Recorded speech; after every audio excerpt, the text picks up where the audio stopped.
नमस्कार, स्वागत है आपका जी बिजनेस में। मैं हूं दीपक डोभाल और आप देख रहे हैं आपकी खबर आपका फायदा। देश में ऐसी धारणा बन गई है कि अच्छी एजुकेशन के लिए काफी पैसे खर्च करने पड़ेंगे, लेकिन सुप्रीम कोर्ट ने शिक्षा को कारोबार बनाने पर सख्त रुख अख्तियार कर लिया है। कोर्ट ने आंध्र प्रदेश सरकार के मेडिकल फीस 7 गुना बढ़ाने पर यह बात कही। अब देखिए, आज हम इसी पर चर्चा कर रहे हैं, समझेंगे कि क्या वाकई प्राइवेट एजुकेशन इंस्टीट्यूट्स जो हैं वो बिजनेस का अड्डा बन चुके हैं। क्या वक्त आ गया है कि निजी संस्थाओं में पढ़ाई के साथ साथ फीस को भी सख्ती से रेगुलेट किया जाए। कुछ कानून तो हैं इस ओर, लेकिन क्या उनको और सख्त करने की आवश्यकता है? इस पर चर्चा करेंगे बहुत ही खास मेहमानों के साथ, लेकिन पहले ये रिपोर्ट।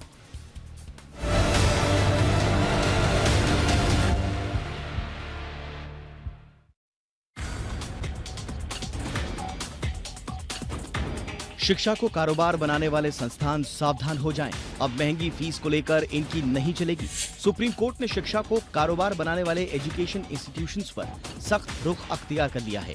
कोर्ट ने साफ किया है कि स्कूल, कॉलेज प्रॉफिटेबल बिजनेस का अड्डा नहीं हो सकते। ट्यूशन फीस ऐसी होनी चाहिए जो आम आदमी के लिए अफोर्डेबल हो। सुप्रीम कोर्ट का यह सख्त बयान उन शिक्षण संस्थानों के लिए सबक है जो पढ़ाई को मोटी कमाई का जरिया बनाकर स्कूल कॉलेजेस चला रहे हैं। सबसे पहले समझना होगा कि आखिर सुप्रीम कोर्ट ने ये बातें क्यों कही।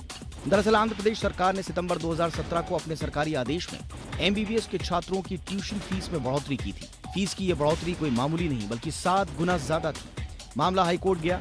हाईकोर्ट ने आंध्र प्रदेश सरकार की फीस बढ़ोतरी के फैसले को पलट दिया। इसके बाद हाईकोर्ट के फैसले के खिलाफ मामला सुप्रीम कोर्ट गया, लेकिन एपेक्स कोर्ट ने हाईकोर्ट के फैसले को बरकरार रखते हुए साफ किया कि हाईकोर्ट ने सरकारी आदेश को रद्द करने में कोई गलती नहीं की। सुप्रीम कोर्ट ने कहा कि फीस को 7 गुना बढ़ाकर 24 लाख रुपए सालाना करना बिल्कुल नाजायज है। शिक्षा लाभ कमाने का धंधा नहीं है। ट्यूशन फीस हमेशा सस्ती होनी चाहिए। देश में एमबीबीएस की करीब 91,000 सीटों में से सिर्फ आधी सीटों का खर्च आम आदमी उठा सकता है। सरकारी मेडिकल कॉलेजों में सालाना एवरेज खर्च 1 लाख से 3 लाख के करीब बैठता है, जबकि प्राइवेट कॉलेज से मेडिकल पढ़ाई का सालाना खर्च 12 से 16 लाख रुपए बैठता है। यही वजह है कि महंगी मेडिकल पढ़ाई के चलते भारतीय छात्र यूक्रेन के साथ साथ उन देशों में पढ़ाई करने चले जाते हैं जहां महज 20 से 35 लाख रुपए तक की मेडिकल की पढ़ाई हो जाती है। अब बात करें निजी इंजीनियरिंग कॉलेजेस और निजी यूनिवर्सिटीज की, तो इनका फीस स्ट्रक्चर भी बहुत महंगा होता है। इन संस्थानों में एक सेमेस्टर या सालाना फीस 1 लाख से 3 लाख रुपए के बीच में है। 6 से 14 साल तक के बच्चों के लिए शिक्षा फंडामेंटल राइट्स में आती है, लेकिन सरकार को हायर एजुकेशन के लिए भी अब नीति निर्धारण करना होगा ताकि शिक्षा के क्षेत्र में भारत न केवल एक बड़ा हब बन सके बल्कि अफोर्डेबल एजुकेशन से भारत को विश्व गुरु बनने की राह में और आगे बढ़ाया जा सके। ब्यूरो रिपोर्ट, जी मीडिया। और इस वक्त चर्चा के लिए बहुत ही खास मेहमान हमारे साथ जुड़ चुके हैं। सबसे पहले परिचय आपका आज के मेहमानों से करा दें। हमारे साथ हैं अरुण गुप्ता जी, जो कि वकील हैं और इस पूरे मामले में अरुणा गुप्ता जी हमारे साथ हैं। इस पूरे मसले पर याचिकाकर्ता भी हैं और जानी मानी वकील भी हैं। अरुणा जी, बहुत बहुत स्वागत है आपका हमारे शो पर। हमारे साथ एक और ख़ास मेहमान हैं जिनका परिचय हम आपसे कराएंगे। हमारे साथ हैं डॉक्टर पल्लवी सापले, जो कि डीन है ग्रांट मेडिकल कॉलेज की। डॉक्टर सापले, आपका बहुत बहुत स्वागत है हमारे शो पर। और हमारे साथ हैं पीयूष प्रकाश जी, जो कि पूर्व सीनियर एसोसिएट हैं, नीति आयोग से जुड़े रहे हैं। पीयूष जी, आपका भी बहुत बहुत स्वागत है। अरुणा जी, पहले तो मैं आपसे चर्चा की शुरुआत करना चाहूंगा और ये मसला समझना चाहूंगा, और सुप्रीम कोर्ट ने जो ऑब्जर्वेशंस दी हैं वो क्या है? ये हम लोगों ने एक पिटीशन फाइल करी थी in the name of Narayana medical college, state of Andhra Pradesh. Actually में क्या हुआ, there was a judgement passed by the supreme court in PA Inamdar and others versus state of Maharashtra. According to this judgement, Andhra Pradesh ने rules frame करे। Those rules were known as Andhra Pradesh Admission and Fee Regulatory Committee Rules 2006. As per these rules, Rule 4 ये कहता है कि आपको फी fixation करने से पहले you have to take the report and recommendation of AFRC, that is Admission and Fee Regulatory Committee. तो state government ने जहां से ये डिस्प्यूट स्टार्ट हुआ है, in 2011 the state government issued the GO. ये जो जियो इशू किया था, that G O was issued with on the recommendation given by the AFRC, that is admission and fee regulatory committee. Okay, वहां तक बिल्कुल ठीक था। उन्होंने रिकमेंडेशंस दी, कॉलेज ने अपने डॉक्यूमेंट्स एंड मटेरियल प्रोवाइड करे, They told them कि this is the expenses which we bear every year, and on the basis of infra and all expenses के basis पे उन्होंने अपने डॉक्यूमेंट्स AFRC को दिए। AFRC ने ईच कॉलेज इंडिविजुअली एनालाइज करने के बाद अपने रिपोर्ट और रिकमेंडेशन स्टेट ऑफ आंध्र प्रदेश को दे दिया। स्टेट ऑफ आंध्र प्रदेश ने जियो इशू किया, दैट वाज 18/6/2011, और फी फिक्स कर दी गई। बट इसमें रूल 4 ये कहता है कि what ever the fee is fixed, that is only for the period of 3 years। Means कि अगर जो जियो 2011 में इशू किया स्टेट गवर्नमेंट ने इन कंसल्टेशन विद KFRC, वो खाली वैलिड था 2011-12, 2012-13 एंड 2013-14। मीन्स कि जो रूल 4 है, I just take the rule 4। Rule 4 ये कहता है the fee or scale of fee determined by the AFRC shall be valid for a period of 3 years। It means कि 2014 में जो AFRC की recommendations थी और जो जियो था उसका टाइम पीरियड खत्म हो गया था। आफ्टर दैट 2011 से लेकर 2017 मैं एक मिनट मैं रोकना चाहूंगा अरुणा जी अरुणा जी मैं एक मिनट यहाँ पे रोकना चाहूंगा। ये जब AFRC का गठन हो रखा है, उसके बावजूद 7 गुना फीस बढ़ोतरी का फैसला, क्या पहले तो क्या कोई मौजूदा कानूनों में किया जा सकता है इस तरह से अनाप शनाप सीधा 7 गुना फीस बढ़ोतरी? और जब AFRC की ऑलरेडी जो गाइडलाइंस थी, रिकमेंडेशंस थी, क्या उनका पालन फिर क्यों नहीं किया गया, नजरअंदाज क्यों किया गया? कुछ दलील दी? नहीं किया गया। हाँ, इसमें जो भी फॉल्ट था वो था AFRC का। अच्छा। AFRC ने क्या किया, 2011 के बाद आज तक इवन टिल 2020 कोई भी रिकमेंडेशन, कोई भी रिपोर्ट नहीं दी है। कॉलेजेस के साथ ये प्रॉब्लम थी कि जैसे ब्लॉक पीरियड 2011 से 14 तक खत्म हुआ, now they were asking the AFRC कि प्लीज आप फी फिक्स करो। AFRC was not taking any action। जब उन्होंने 2017 एक्शन नहीं लिया तो ये सारे कॉलेजेस वाले गए स्टेट गवर्नमेंट के पास रिक्वेस्टिंग देम कि sir please fix my fees, please fix the fees. तो state government issued the G O, that was 6/9/2017। but because AFRC did not give the recommendation, so ये जो जियो था that was issued by the state government, and as per the rules the state government has to take the consultation from AFRC। only on the basis of recommendation of AFRC the fee can be fixed। but चूंकि AFRC ने action नहीं लिया 2011 के बाद even till today AFRC ने कोई fixation नहीं किया। that was the reason this has happened। All right अब देखिए जी मैं अब थोड़ा सा यहाँ पर डॉक्टर पल्लवी सापले के पास आना चाहूंगा। मैम यहाँ पर अब देखिए एक आम धारणा है, देखिए टेक्निकलिटीज इस मसले में बहुत सारी हैं और सुप्रीम कोर्ट ने जो अपना प्रोनाउंसिएशन दिया है उसमें कुछ स्पष्टता आई है। लेकिन अगर आप पूरे के पूरे देश के मेडिकल कॉलेजेस की व्यवस्था देखें, और मैं तो कह रहा हूँ मेडिकल कॉलेज ही क्यों, बाकी कोर्सेज का भी देख लीजिए, तो एक मोटी जो आम बच्चे की धारणा है वो यही है कि कोई मध्यम वर्गीय परिवार का बच्चा डॉक्टर नहीं बन सकता अगर उसके नंबर थोड़े से भी कम आ गए। उसको अगर सरकारी मेडिकल कॉलेज में एडमिशन नहीं मिला तो भूल जाए वो सपना, क्योंकि सब जगह फीस है और हमारे सामने है 1-1 करोड़ से ज्यादा की फीस कैसे दे पाएगा मध्यम वर्गीय परिवार का बच्चा। ये फीस का जो पूरा हिसाब किताब है मैम, ये एक मध्यम वर्गीय परिवार के बच्चे के दायरे में क्यों नहीं है?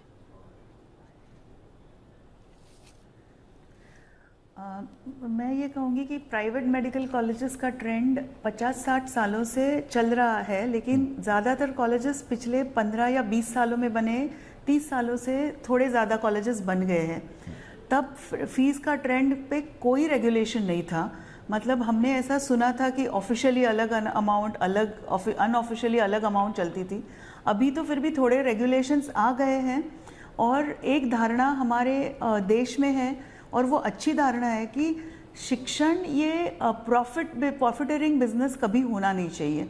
तो उस हिसाब से आप जो कह रहे हैं बिल्कुल सही है कि जो मेडिकल कॉलेज की फ़ीस है वो भले ही गवर्नमेंट कॉलेज में नेग्लिजिबल हो, मतलब गवर्नमेंट कॉलेज के स्टूडेंट्स को गवर्नमेंट ही सब्सिडाइज करता हो, लेकिन प्राइवेट कॉलेजेस के बच्चों को भी उतनी ही फीस देनी चाहिए जितनी उनके पढ़ाई में उन कॉलेज को ज़रूरत पड़ती है, ना कि और ये सिस्टम आ गया है बीच में, जबकि ऑडिट होगा, जो खर्चे होते हैं उस सिस्टम पे फीस बनाई जाएगी। वही मैं कह रही हूँ कि प्राइवेट मेडिकल कॉलेजेस में भी प्रॉफिट मेकिंग एंटिटी करके उनको देखना नहीं चाहिए। ये अपने यहाँ चली आ रही सिस्टम है और हमें ये वैसे ही रखनी है।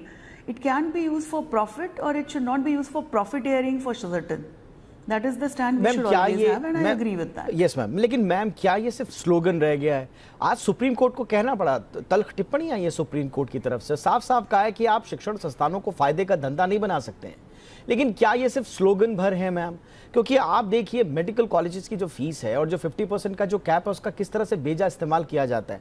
एक बच्चा जो 400-400 नंबर लेकर आ रहा है उसको एडमिशन नहीं मिल रहा है क्योंकि वो फीस नहीं दे पाया। अब बेचारा गवर्नमेंट कॉलेज में तो वो एडमिशन ले नहीं पाया, लेकिन प्राइवेट कॉलेज में इसलिए नहीं ले सकता है क्योंकि उसके पास 25-30 लाख रुपए सालाना देने को नहीं है। तो ये सिर्फ स्लोगन मात्र है क्या मैम कि शिक्षण संस्थानों को जो है कारोबार की इजाजत नहीं दी जानी चाहिए, शिक्षा कोई फायदे का धंधा नहीं है? क्या ये सिर्फ स्लोगन है मैम? मैं बड़ा बहुत सारे बच्चों से मैं बात करके आया हूं और मैं बड़ी पीड़ा के साथ कह रहा हूं ये। नहीं, ये होना नहीं चाहिए, ये मेरा कहना है। एक मेडिकल कॉलेज की डीन होने की वजह से, एक गवर्नमेंट मेडिकल कॉलेज में खुद शिक्षा लेने से ये मैंने सीखा है कि एक्सपोजर अच्छा मतलब होना चाहिए, बच्चों को सब मिलना चाहिए। बट दो चीज़ें हैं, गवर्नमेंट कॉलेज की जो फ़ी है वो कहीं प्रॉफिट बेस्ड तो होती ही नहीं है।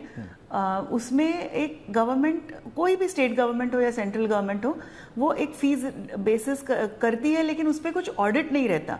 मतलब कोई गवर्नमेंट ने हमारा ग्रांट मेडिकल कॉलेज या महाराष्ट्र गवर्नमेंट ये नहीं देखता कि अच्छा जे हॉस्पिटल चलाने को सालाना इतना खर्चा हो रहा है, 250 एडमिशन है, चलो डिवाइड करो, ऐसा कुछ नहीं होता। इसीलिए यहाँ कुछ वैसे सिस्टम नहीं रहती। प्राइवेट कॉलेज में उनकी अलग इकोनॉमिक्स रहती है, बस प्रॉफिट मेकिंग नहीं होना चाहिए। प्राइवेट कॉलेज की फीस गवर्नमेंट कॉलेज से थोड़ी ज़्यादा होगी, ये हमें एक्सेप्ट करना होगा, बिकॉज उसमें भले ही प्रॉफिट नहीं हो लेकिन उनको लॉस पे तो नहीं चल सकते। गवर्नमेंट में प्रॉफिट लॉस ये कंसेप्ट ही नहीं है। एब्सोल्युटली मैम, एब्सोल्युटली मैम, ये बिल्कुल सही आपने कहा कि गवर्नमेंट के जो एस्टैब्लिशमेंट्स हैं उसमें तो हम प्रॉफिट का तो खैर उसमें सोचना ही क्या है, वो तो ऑलरेडी सब्सिडाइज्ड होते हैं, राइट। लेकिन स्वाभाविक रूप से जो प्राइवेट कॉलेजेस होंगे उनसे हम अपेक्षा करते हैं कि उनसे कुछ ज्यादा फीस होंगी, लेकिन फीस का इतना अंतर, इतना गुना अंतर, ये थोड़ा सा लगता है कि खुलेआम जो है आपने बच्चों की, उनके अभिभावकों की मजबूरी का फायदा उठा रहे हैं। और एक और मजबूरी का फायदा उठा रहे हैं वो है डॉक्टर्स की कमी का। लेकिन प्रॉब्लम कहां है पीयूष? आप नीति आयोग के साथ एक लंबे समय तक आपने काम किया है, ये इशू कई बार आया होगा आपके पास कि ये क्यों ऐसा हो रहा है देश में। हमने कुछ कानूनों में तब्दीलियां भी की है। कहा यह जा रहा था कि भाई जब नया कानून आ जाएगा, उसमें ड्राफ्ट नोटिफिकेशन भी सरकार ने जारी किया था, कहा जा रहा था कि जो प्राइवेट मेडिकल कॉलेजेस की फीस है वो घटा के हम 70% कम कर देंगे, लेकिन उस दिशा में कोई अमूलचूल परिवर्तन आया हो ऐसा दिखाई देता नहीं है।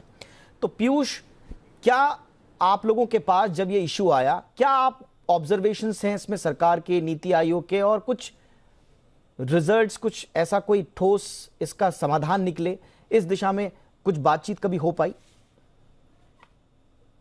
जी, मतलब ये जो मुद्दा है प्राइवेट स्कूल्स हो या कॉलेजेस हो, इनकी फ़ी का हमेशा ये जब भी एडमिशन साइकिल आता है या जब भी कुछ चीज़ें होती हैं, ये सारी दिक्कतें हमेशा बार बार उजागर होती हैं। और हम देखते हैं कि हाँ, आप बहुत सारी कोशिशें होती हैं सरकार की तरफ से, जुडिशरी को भी आना पड़ता है और तब भी इसका कोई हल नहीं निकल पाया है। बट मैं, आपने जो एक बात कही ना कि इतने सारे बच्चे हैं जो जाना चाहते हैं मेडिकल एजुकेशन में या इंजीनियरिंग एजुकेशन में या हाई क्वालिटी प्राइवेट स्कूल्स में, तो ये अगर आप ध्यान से देखें तो ये पूरा मुद्दा सप्लाई और डिमांड का है। आपके पास कुछ हाई क्वालिटी इंस्टीट्यूशंस हैं देश में, चाहे वो हायर एजुकेशन में हो, चाहे वो आपके स्कूल एजुकेशन में हो। एट द सेम टाइम जो डिमांड है हमारे यहाँ बहुत ही ज़्यादा है। तो अगर उस क्वालिटी के एजुकेशनल इंस्टीट्यूशंस नहीं हैं या अगर हैं तो बहुत कम है, तो स्वाभाविक है कि वो जो पैसे हैं या फ़ी है वो ज़्यादा चार्ज करते हैं। तो इसको सॉल्व करने के लिए अगर आप नेशनल एजुकेशन पॉलिसी की भी बात करें तो उसमें बहुत सारी चीज़ें, नई चीज़ें इंट्रोड्यूस हो रही हैं जिसके ऊपर काम हो रहा है और उसमें हमें काम करने का मौका भी मिला। तो कुछ स्टैंडर्ड सेट हो रहे हैं कि अगर हम किस कॉलेजेस को क्वालिटी एजुकेशन बोल सकते हैं, उनके एक्रेडिटेशन मैकेनिज्म क्या होंगे, क्या हम उसमें कुछ की परफॉर्मेंस इंडेक्सेस डिज़ाइन कर सकते हैं ताकि हम ये कह सकें कि हाँ, ये कॉलेजेस जो क्वालिटी के हैं उनको हम रैंक कर सकें। कुछ ही वर्ष में आपने देखा होगा NIRF की रैंकिंग्स आती हैं जिसमें हमें पता चलता है कौन से कॉलेज किस स्तर का है। तो ये बात हुई क्वालिटी सुधारने की ओवरऑल। और दूसरी बात हुई फिर हम इनका जो इनके नंबर्स हैं क्वालिटी एजुकेशन की, ये कैसे बढ़ाएं। तो NAP इसके बारे में भी बात करती है और कहती है कि light and not tight regulations. Like आप रेगुलेशंस लेके आइए जो कि फ्रेंडली हो, जो कि मीट किए जा सकें, सो दैट अगर किसी को हाई क्वालिटी एजुकेशन इंस्टीट्यूशन खोलना भी है तो उससे उतनी दिक्कतें ना आए। कॉलेज का रिकॉग्निशन का प्रक्रिया क्या हाँ, हो? बिल्कुल नहीं, आप सही कह रहे हैं पीयूष, आप सही कह रहे हैं। देखिए एक इशू क्वालिटी एजुकेशन का है, वो हम मानते हैं, ठीक है कि भैया आपको बहुत अल्ट्रा हाई क्वालिटी एजुकेशन मिल रही है, तो फिर उसको हम ग्राहक पर या एक आम आदमी पर ही छोड़ते हैं कि भाई उसको वहां से अपने बच्चों को एडमिशन लेना है नहीं लेना। लेकिन इन जनरल बात हो रही है, इन जनरल भी जो सो कॉल्ड बहुत ज्यादा हाई क्वालिटी इंस्टीट्यूशंस नहीं भी हैं, मैं एक एक का नाम नहीं लेना चाहूंगा, जो मेडिकल की पढ़ाई करने वाले बच्चे मेरी बात को समझ रहे होंगे, उनके अभिभावक भी जान रहे होंगे, गली मोहल्लों में खुलने वाले जो इंस्टीट्यूट्स हैं वहां की फीस स्ट्रक्चर आप उठा के देख लीजिए, गूगल करके देख लीजिए क्या है ये। इस पर कोई चेक क्यों नहीं है? एक मध्यम वर्गीय परिवार का बच्चा डॉक्टर क्यों नहीं बन सकता? उसका अगर डॉक्टर बनना है तो उसका परिवार कर्जे के बोझ के तले क्यों दब जाता है? सवाल ये है। हमारे पास एनएमसी एक्ट है, दुनिया भर के हमारे पास सरकार के प्रावधान भी हैं, और सरकार जैसा आप बता रहे हैं कि काम भी कर रही है, लेकिन उसके बावजूद यह हाल है। आज हम मेडिकल समेत जो तमाम जो हायर एजुकेशन सिस्टम है हमारा, उसमें जो फीस को लेकर जो एक बहुत बड़ा प्रॉब्लम चल रहा है, एक बहुत बड़ी खाई है फीस की, उस पर बातचीत कर रहे हैं।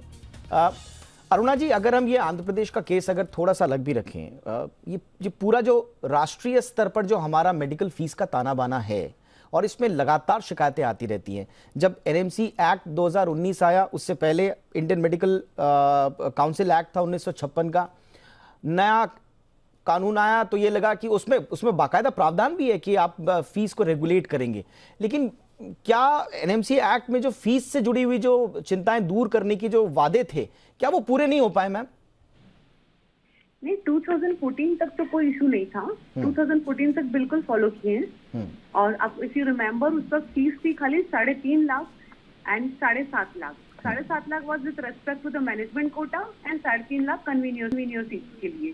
तो टिल 2011 से 14 तक कोई इशू नहीं था, बट प्रॉब्लम है 2014 से डिसाइड नहीं हुआ है। तो we hope justice M R Shah ने जो जजमेंट दिया उसमें उन्होंने इंडिकेट भी किया है दैट एएफआरसी शुड टेक एक्शन। अगर एएफआरसी जो है मैम, अगर मैम थोड़ा सा मुझे करेक्ट कीजिएगा, ये एएफआरसी जो हम बात कर रही हैं, तो एएफआरसी राष्ट्रव्यापी कोई एएफआरसी तो है नहीं, ये आंध्र प्रदेश वाली एएफआरसी होगी ना?